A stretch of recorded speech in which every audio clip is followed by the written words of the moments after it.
Welcome to Sleepy Centuries, and tonight, we will be talking about the rise and fall of the Mongol Empire. A story that begins in the cold, endless steppe and stretches across deserts, mountains, and centuries. Before we begin, I wonder, where in the world are you listening from tonight?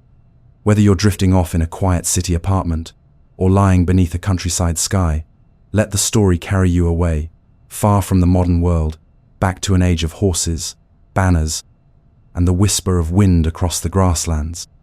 Out on the edge of the world, far from the noise of cities and the stone walls of kingdoms, there is a place where the land rolls away in every direction like a green ocean, and the horizon seems so far, it feels as though you could ride toward it forever and never reach its end.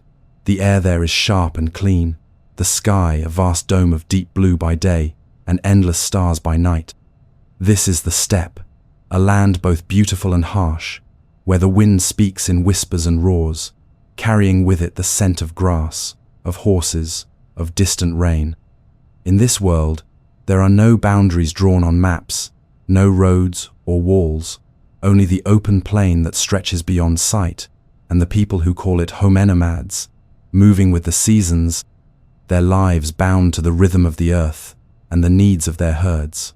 Here, the horse is not just an animal, but an extension of the body, the means of survival, the beating heart of their way of life. Life on the steppe is not gentle.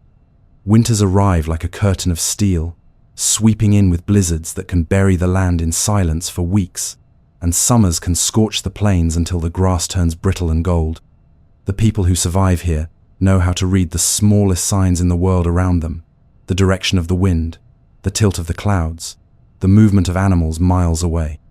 They live in round felt tents called yurts, which can be taken down and loaded onto carts in a single morning, ready to follow the grazing herds of sheep, goats, and horses to fresh pastures.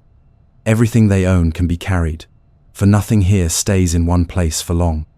In the evenings, families gather around the warmth of a central fire, listening to the songs and stories that have been passed down for generations, tales of heroes and spirits, battles and hunts, and the great sky that watches over them all.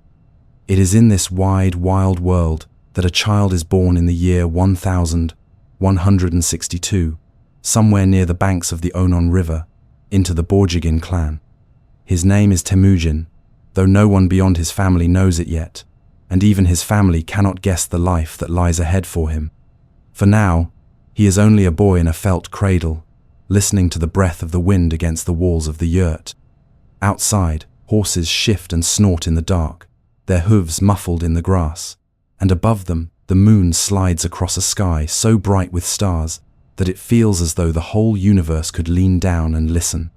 The world he is born into is one of constant motion, where survival depends on the strength of the tribe, the skill of the rider, and the unspoken law that the steppe belongs to no one and to everyone, all at once. The clans that roam here are as much a part of the land as the rivers and the hills, yet they are also divided, bound together by blood and broken apart by rivalries that can flare into war without warning. In the cradle of this land where the seasons shape every choice, where a good horse can mean life and a bad one can mean death, a boy will grow, shaped by the same winds that bend the grasses, sharpened by the same winters that test the herds. For now, he is just one child among many, but the steppe has always been a place where small beginnings can grow into storms that sweep the world. And somewhere, out in the dark, a storm is already gathering. Temujin's earliest memories would not be of safety or abundance, but of hunger and uncertainty, the kind of childhood where each day brought a new test of endurance. His father, Yasuge, had been a chieftain of their clan, a man who commanded loyalty and respect, but on one journey, far from home, he was poisoned by enemies. Word traveled back across the grasslands like a cold wind, carrying with it the end of a fragile sense of security. Temujin was still only a boy when this loss tore through his family, but in the steppe, grief could never pause life for long. Without Yasuge's leadership, the clan no longer saw his widow and her children as worth protecting. They abandoned them in the open land, leaving them without allies, without herds, and without a future beyond what they could carve out themselves. The steppe that once held the promise of freedom now became an unforgiving teacher. With no livestock to depend on, the family was forced to gather wild roots, berries, and seeds, their hands stained from digging into the earth, their stomachs often empty. Small game, caught with crude traps, was a rare prize, and even then, there was never enough to satisfy every hungry mouth. Temujin's mother, Huelun, became the pillar that kept them alive, her will as unyielding as the winter wind. She taught her children to watch, to adapt, to read the land the way others might read a book. Through her, Temujin learned that survival was not only about strength, but about patience, cunning, and knowing when to endure the hardships silently until the moment came to act. These years hardened him. He began to understand the patterns of the land and the temperaments of people, the way some could be relied upon and others would betray without hesitation. The world he grew in was one where mercy was rare and advantage was everything. Even among his own siblings, tensions could flare, for scarcity breeds resentment. Yet, out of this scarcity came bonds that would last a lifetime. Temujin began gathering friends-brothers not by blood, but by choice young men who admired his determination, who saw in him a spark that even hunger could not extinguish. Still, the dangers were constant. Rival tribes roamed the same regions, some eager to press advantage over a family left defenseless. Raiders could appear without warning, their approach hidden by the rolling land until they were upon you. A mistake in judgment could mean losing what little they had. For a boy like Temujin, every encounter became a lesson in human nature, in loyalty and deceit, in when to stand his ground and when to vanish into the folds of the steppe. Over time, he began to think beyond the daily struggle for food and shelter. He began to imagine a different future, one where families like his would never be cast aside, one where strength did not depend solely on the whims of others. It was an idea too big for a boy, and yet it took root all the same, quietly growing alongside him. In the stillness of those long nights, as the cold seeped through the felt walls and the fire burned low, Temujin would listen to the sounds of the wind outside and wonder how a single person could ever change a land so vast. But he had already learned the truth. The steppe teaches all who survive.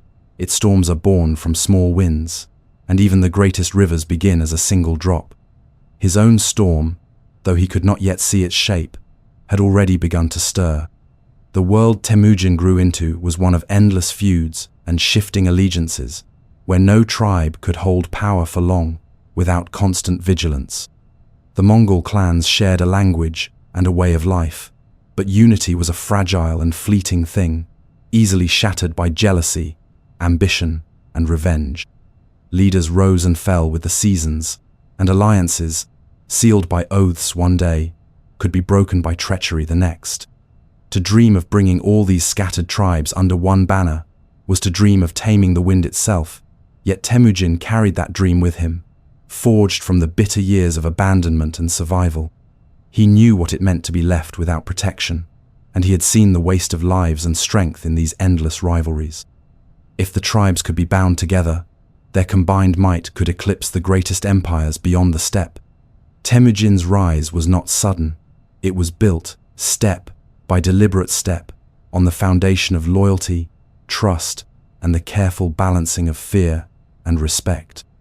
He began by strengthening ties with his closest companions, men who had proven themselves in hardship and whose loyalty had been tested under the most desperate conditions. He understood that alliances were not made through grand speeches alone. They were secured by action, by keeping promises, and by rewarding those who stood beside him. He reached out to other leaders, not always as a conqueror, but often as a partner, offering mutual defense, shared spoils, and the chance to rise higher in the new order he envisioned. When he fought decisively, striking at those who broke faith or threatened his growing influence, and each victory brought new followers who admired his skill and feared his determination. One of Temujin's greatest strengths was his ability to see beyond the narrow traditions that bound the steppe. In a world where leadership was often decided by birth, he placed value on ability and loyalty over lineage, elevating men from humble origins if they proved themselves in service. This broke old customs, angering some, but it also created a deep well of gratitude among those who might otherwise have remained nameless. His followers knew that in Temujin's ranks, a man's worth was measured not by who his father was, but by what he could do. This merit-based approach strengthened his forces, making them not just numerous, but disciplined and fiercely loyal to him personally. The road to unity was paved with conflict. Rivals who saw him as a threat struck first, forcing him into battles where the odds seemed against him. Yet Temujin's mastery of the steppe's warfare-swift cavalry maneuvers, feigned retreats that lured enemies into traps, the use of intelligence gathered from scouts, allowed him to overcome forces larger than his own. Every victory was both a warning and an invitation. Resist him and risk destruction. Join him and share in the spoils of conquest. Slowly, the scattered pieces began to fall into place. Years of campaigning, negotiation, and calculated risk culminated in a great gathering on the Onon River in 1206. Leaders from across the steppe, some once his bitter enemies, came together for a Kurultai, a council to decide the future. Here, under the vast sky, they acknowledged Temujin's supremacy, granting him the title that would echo across history, Genghis Khan, the universal ruler. It was more than a name. It was the formal birth of a new order. For the first time, the Mongol tribes stood united, their countless rivalries set aside in the face of a shared destiny. From this moment, they were no longer simply nomads defending their herds. They were a nation on horseback, an unstoppable force with the whole world before them. And though the clans might not yet grasp the scale of what they had set in motion, Genghis Khan surely did, for he had been dreaming of this moment since the days when he was a hungry boy on the edge of survival. The steppe, once fractured, now pulsed with a single heartbeat, and its echoes would soon carry far beyond the horizon. When the Mongols rode, it was as if the earth itself had awakened and begun to move. They were more than an army. They were a living tide of motion, flowing over plains, deserts, and mountains with a speed and precision that no settled kingdom could match. Each warrior carried with him not only his weapons, but a way of life honed over generations on the steppe. They were born in the saddle, taught to ride almost as soon as they could walk, and their horses were as much a part of them as their own limbs. Every man kept several mounts, changing from one to another during a long march, so that no single horse tired. This gave them an endurance that astonished their enemies' distances that would take other armies weeks could be crossed by the Mongols in days. Their weapon of choice was the composite bow, a marvel of craftsmanship, built from layers of wood, horn, and sinew. Small enough to be used while galloping at full speed, it could send an arrow farther and with more force than most larger bows.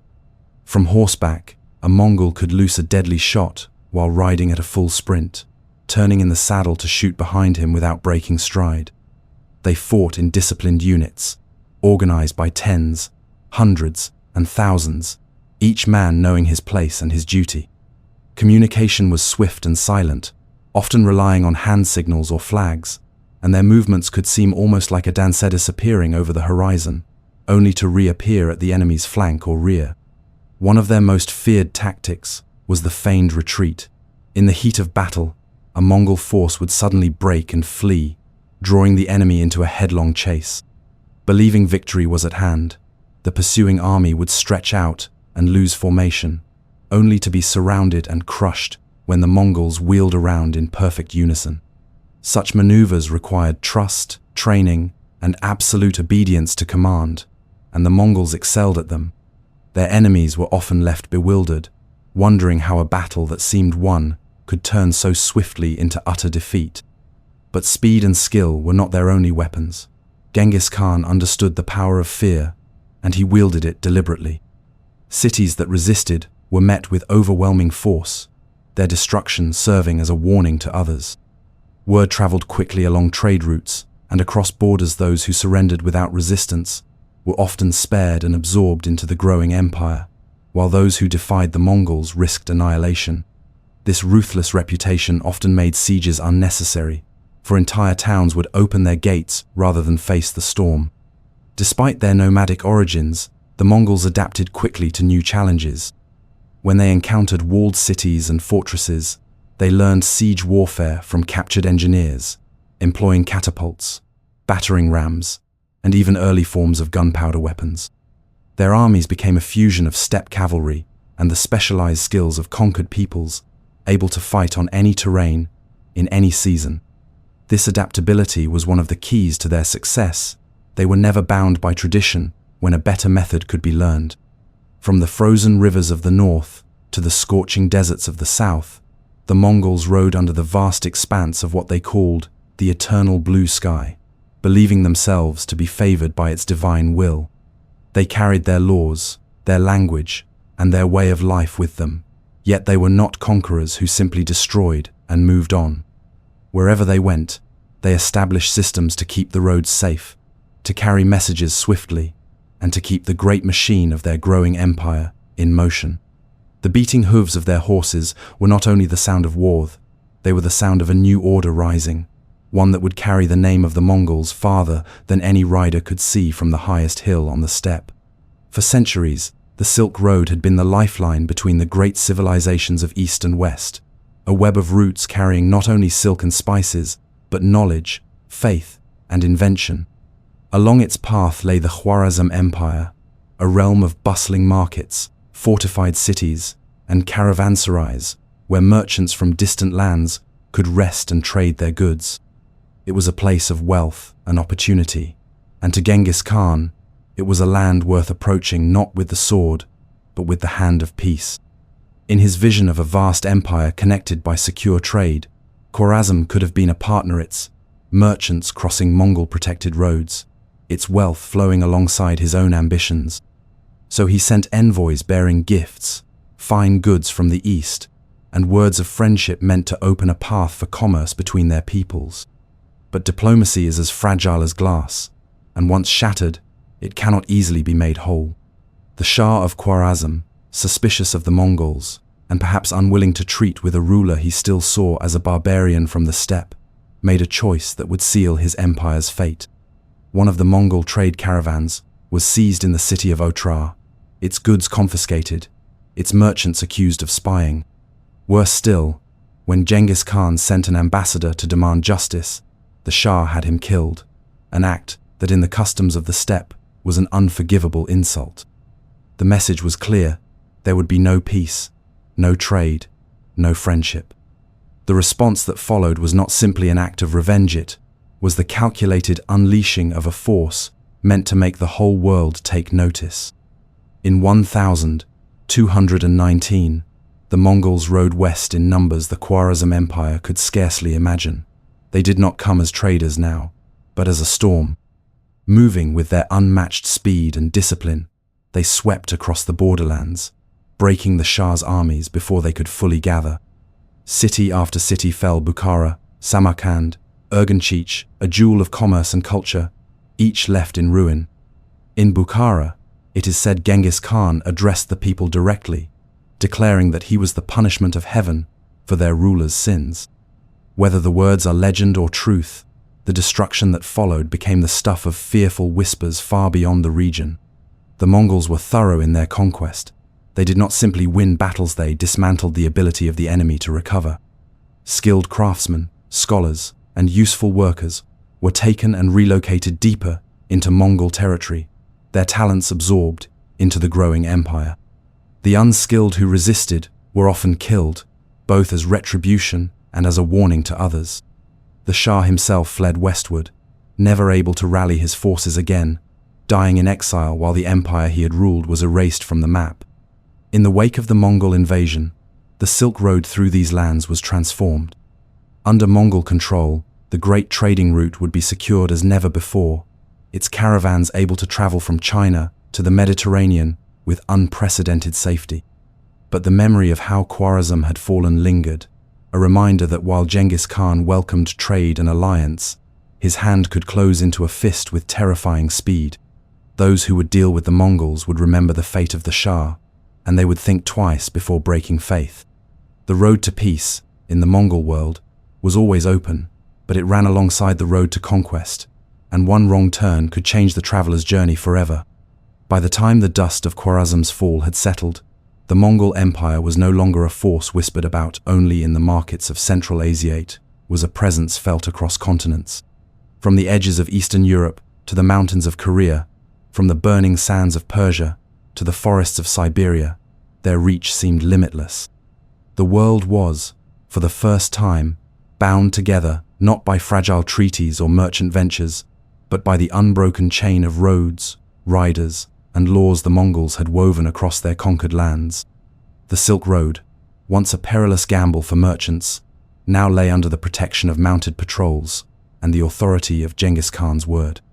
Caravans could travel without fear of bandits, and traders who might once have been separated by years of dangerous travel could exchange goods in months.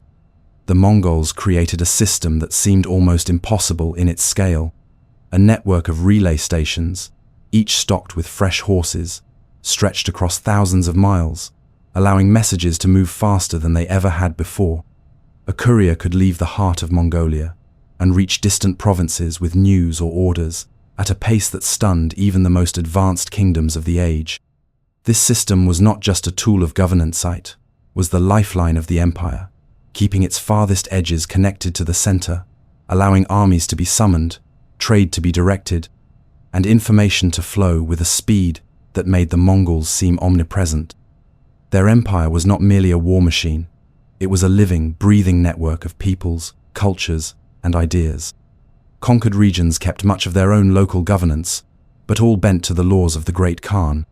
Religious tolerance was enforced by decree, allowing Buddhists, Muslims, Christians, and many others to worship openly, so long as they paid their taxes and remained loyal. This atmosphere of relative freedom encouraged the exchange of knowledge, and invention gunpowder from China found its way to the Middle East, medical practices traveled west, and art and literature crossed borders more easily than ever before. Yet for all its vastness, holding the empire together required constant effort.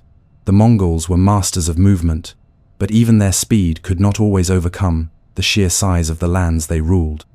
Harsh winters could cut off regions for months, and in some territories, the loyalty of local rulers was as thin as ice in spring. Genghis Khan understood that expansion without control was a dangerous thing, so he continued to send his generals outward, not only to conquer new lands, but to reinforce Mongol authority in those already taken. Each campaign served a double purpose, spreading the empire's borders, while reminding those within them that the Khan's reach was long and his patience short. The world beyond the steppe began to adjust to this new reality. Kingdoms far from Mongolia's borders sent envoys, eager to secure trade agreements or avoid the wrath that had consumed so many others. In some cases, rulers offered their allegiance outright, choosing to join the Mongol system rather than face its armies. It was a pragmatic decision, for resistance had proven costly, and submission often brought stability and the chance to share in the prosperity that Mongol order could bring. Still, the greater the empire grew, the more it demanded to sustain itself. Armies had to be fed and supplied, relay stations maintained, and the authority of the Khan upheld in every corner. For now, the system held strong, a web stretched wide across the known world, its threads shimmering with the wealth of trade and the power of fear. But somewhere within that vastness lay the seeds of strain, for even the most perfect order must bend under the weight of its own size. The Mongols, unstoppable as they seemed, were riding into a future where the challenge would no longer be conquering the world, it would be keeping it. In the summer of 1227, the man who had reshaped the map of the world was in the midst of yet another campaign. Even in his final years, Genghis Khan refused to rest, driving his armies westward against the Tangut kingdom of Western Xia, a power that had once defied him. The reasons for this last campaign were layered: part revenge for past betrayals, part necessity to secure the empire's borders, and part the unyielding nature of a man who had spent his life in motion. Yet as the Mongol forces pressed on, something began to change. The great Khan, always a figure of tireless energy, grew ill, or perhaps suffered an injury.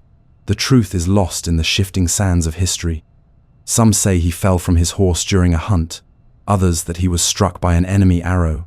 while still others claim that sickness simply overtook him. Whatever the cause, it became clear that his strength was failing. Even then, Genghis Khan concealed his weakness. To the Mongols, their leader was more than a man. He was the chosen of the eternal blue sky, and the sight of him faltering could shake the faith of the army. The campaign pressed on, the Tangut eventually falling under the relentless weight of the Mongol advance. But in the shadow of victory came the moment that would change the empire forever. Somewhere in the rugged lands near the Yellow River, Genghis Khan's life came to its quiet end. He was around 65 years old, an age few warriors of the steppe ever reached, and he left behind an empire that stretched farther than any before it. News of his death was kept secret at first, hidden even from much of the army. His generals knew that if word spread too soon, enemies might seize the chance to rise against them. Messengers rode ahead to prepare for the next great gathering of leaders, the Kurultai, where the future would be decided. Meanwhile, the Khan's body began the long journey back to his homeland. In keeping with his wishes, or perhaps with the customs of his people, his burial was shrouded in mystery. Some accounts say he was buried in an unmarked grave somewhere near the Onon River, his final resting place hidden from the world forever. Legends grew around the event, that those who witnessed the funeral were killed to protect the secret, that rivers were diverted to hide the grave, that the very grass of the steppe grew undisturbed over him, as if nature itself wished to keep him hidden. The passing of Genghis Khan was not just the loss of a ruler, it was the end of an era defined by his singular will. Yet the empire he had built did not crumble in that moment. Before his death, he had taken care to lay out a plan for succession, dividing the vast territories among his sons and trusted heirs. The unity of the Mongol nation would now rest on their ability to work together, each ruling their share, but recognizing the authority of the great Khan's seat, which passed to his third son, Ögedei. The system he left behind was meant to preserve the bonds he had forged among the tribes, to keep the empire moving forward even without the man who had willed it into existence. Still, without Genghis Khan's relentless presence, the balance was delicate. His sons inherited not just land and power, but the weight of expectation and empire so large that even its founder had never fully ruled every corner in person. The legend of Genghis Khan would only grow in the years that followed. His name carried along the trade routes he had opened, whispered in the courts of kings and the camps of nomads alike. Some saw him as a scourge, others as a bringer of order, but none could deny that the world he left behind was not the same one into which he had been born. And somewhere, far from the reach of any kingdom, his grave lay hidden under the eternal sky, untouched, unseen, yet watching over the land he had united. Among the many descendants of Genghis Khan, one grandson would rise to shape the Mongol Empire in a way that pushed its influence beyond the wild horizons of the steppe and deep into the heart of one of the greatest civilizations on earth. His name was Kublai, a man born into a world already transformed by his grandfather's conquests. Where Genghis had known hardship and the endless struggle to unite the tribes, Kublai was raised in an empire of immense size and wealth, a place where the Mongol name was feared and respected from the Pacific to the Black Sea. Yet Kublai was not content to simply inherit this legacy, sought to expand it, to create something even greater.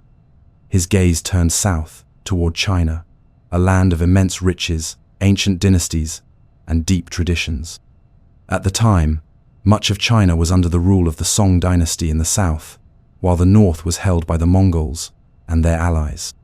Kublai understood that conquering China would not be like sweeping across the open plains or raiding isolated kingdoms. This was a land of walled cities, complex bureaucracy, and an ancient culture that had endured for thousands of years. Victory would require not just military might, but the ability to govern and to adapt to a way of life very different from that of the steppe.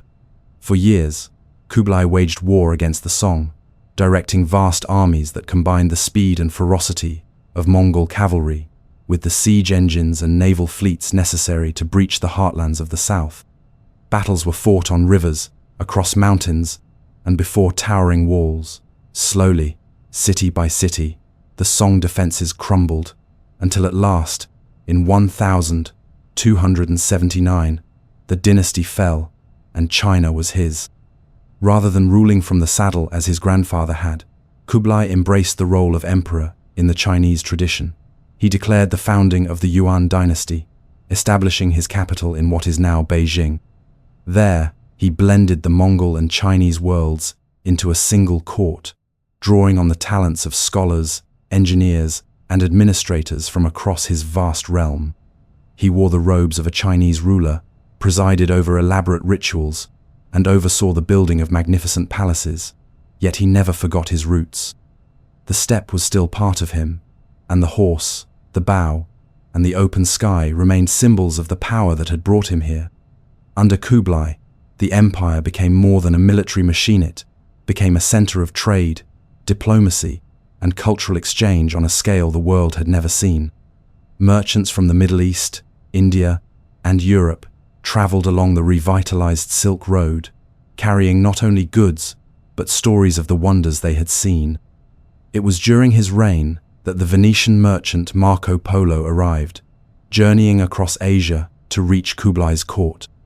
To the people of Europe, Polo's tales of the vast cities, wealth, and sophistication of Kublai's lands seemed almost like fantasy, yet they were grounded in the reality of an empire that had brought the East and West into closer contact than ever before.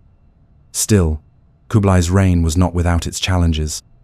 Governing China meant more than claiming its thronite, meant holding together a population far larger and more settled than the nomadic peoples the Mongols had traditionally ruled. Rebellions simmered in the countryside, officials sometimes resisted Mongol oversight, and the sheer scale of the bureaucracy strained the empire's resources. Beyond China, distant Mongol territories in Persia, Russia, and Central Asia were beginning to chart their own courses, less willing to obey a single center of power. Even so, Kublai's ability to blend cultures and govern with both strength and adaptability allowed his rule to stand as one of the most remarkable in history. In the later years of his life, Kublai's empire was at its height, an expanse that touched nearly every part of the known world, connected by trade, law, and the speed of Mongol riders. He had turned the conquests of his grandfather into a dynasty that could endure within the structures of one of the world's oldest civilizations. But like all empires, even this golden age carried the quiet shadow of decline, the subtle fractures that would, in time, spread. For now, though, under the gaze of Kublai Khan, the Yuan dynasty stood as a beacon of Mongol power, a realm where the eternal sky of the steppe met the ancient walls of China, and the dreams of conquest had become the realities of rule. The empire that had once thundered across continents began, over time, to lose the unity that had made it so formidable. When Genghis Khan's realm had been divided among his heirs, the arrangement had seemed wiser way to share the burden of rule, while keeping the great Mongol family bound together. Each Khanate was governed by a branch of the family, all recognizing the authority of the great Khan in the east. But as the years passed, distance and ambition began to erode those bonds. The Western Khanates in Persia and the Russian steppes found themselves facing challenges unique to their regions, and their rulers began to act more independently. Trade still flowed, and diplomatic couriers still traveled the great roads, but the unity that had once been enforced by the will of a single leader was now held together by little more than shared history and name. The size of the empire itself became a burden. Vast distances made it difficult to respond quickly to crises. Messages that had once moved swiftly along the relay stations could still take weeks to reach the farthest corners, and by the time reinforcements or orders arrived, events had often moved on. Local rulers grew more confident in their autonomy, making decisions without waiting for word from the capital. In China, the Yuan dynasty under Kublai Khan still commanded enormous wealth and resources, but even there, the pressures were mounting. The Chinese population far outnumbered their Mongol rulers, and resentment toward foreign rule simmered in the countryside. Heavy taxation to fund military campaigns and the maintenance of the empire fed discontent, and natural disasters in some regions were seen by many as signs that the Mongols had lost the mandate of heaven. Beyond China, the situation was no more secure. In Persia, the Ilkhanate faced both internal strife and external threats from neighboring powers, eager to reclaim lost territory. In the Russian steppes, the Golden Horde maintained dominance for a time, but its leaders began to quarrel among themselves, weakening their hold over the vast lands they controlled. Even the Chagatai Khanate in Central Asia, which sat at the crossroads of East and West, was plagued by rivalries and shifting alliances.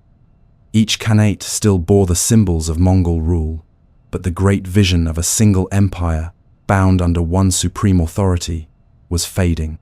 Trade along the Silk Road, once the empire's lifeblood, began to suffer. As the unity of the Mongols weakened, so too did the safety of the great routes. Bandits and petty warlords began to prey on caravans again, and some regions imposed their own tolls and taxes, disrupting the flow of goods. The Pax Mongolica, the great peace that had allowed merchants to cross continents under the protection of Mongol law, was unraveling. Even the famed speed of Mongol communication could not mend the fractures appearing across the vast expanse of their dominion. The decline was not sudden, nor was it marked by a single moment of collapse. It was the slow wearing down of an empire stretched to its limits, the gradual loss of cohesion as local needs outweighed loyalty to a distant center. Generations after Genghis Khan, the Mongols still held enormous power, but it was power diffused, fragmented, and increasingly turned inward. Rival branches of the family clashed in battles that once would have been unthinkable, their resources spent not on expanding the empire but on defending their own territories from one another. In the cities and on the steppes, the memory of the great conquests lingered, but it was now more a matter of legend than of daily reality. The name of the Mongols still inspired fear in some places and respect in others, yet without the unifying will that had once driven them, the vast empire became a collection of powerful but separate realms. The great tide that had once swept across the world was receding, its waters flowing back into the channels of local rule and regional ambition. The eternal blue sky still hung over the steppe, but beneath it, the world the Mongols had built was beginning to shift and change, no longer the single, unbroken expanse it had once been. By the 15th century, the Mongol Empire that had once been the largest contiguous land power in history was gone, its territories claimed by new rulers, its once unified banners scattered to the winds.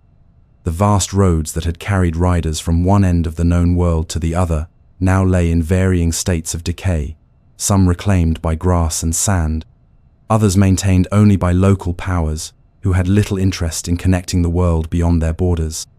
The Pax Mongolica, which had bound continents together in a network of trade and travel, had faded into memory. The Khanates that had been born from the division of Genghis Khan's realm had each taken their own pathsome, consumed by internal strife. Others overrun by rising empires that had learned from the Mongols' strengths and adapted them for their own use. Yet the Mongols did not vanish entirely. On the open steppe, in the lands where their story began, their descendants still rode under the eternal blue sky, moving with their herds as their ancestors had for centuries. They no longer commanded armies that could shake kingdoms, but they carried with them the traditions, the songs, and the memory of the days when their people had ruled from the Pacific to the heart of Europe. In China, the Yuan dynasty had fallen to the Ming, yet traces of Mongol influence lingered in art, in architecture, in the blending of cultures that had taken place during their rule.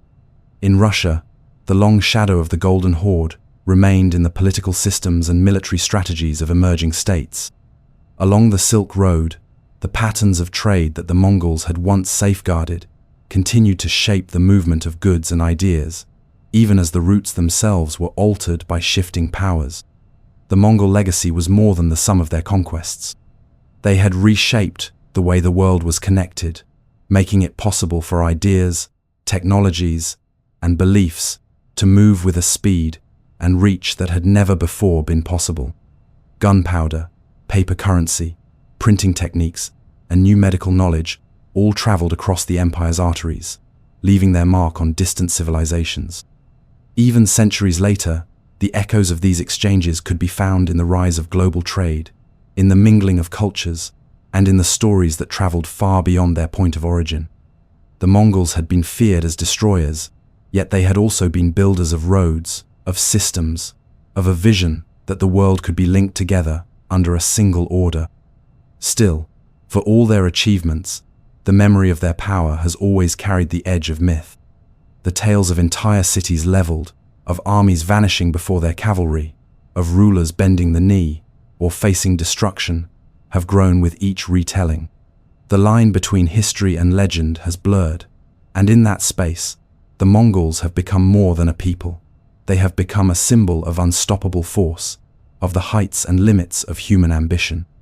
On the steppe, the wind still sweeps across the grass, as it did in Genghis Khan's time, whispering through the herds and the tents.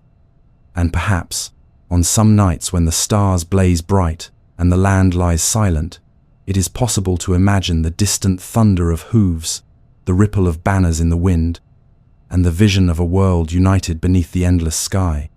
In the end, the rise and fall of the Mongol Empire is not simply a story of conquest and collapse, it is a reminder of the fleeting nature of even the greatest powers and of how their influence can linger long after their rule has ended.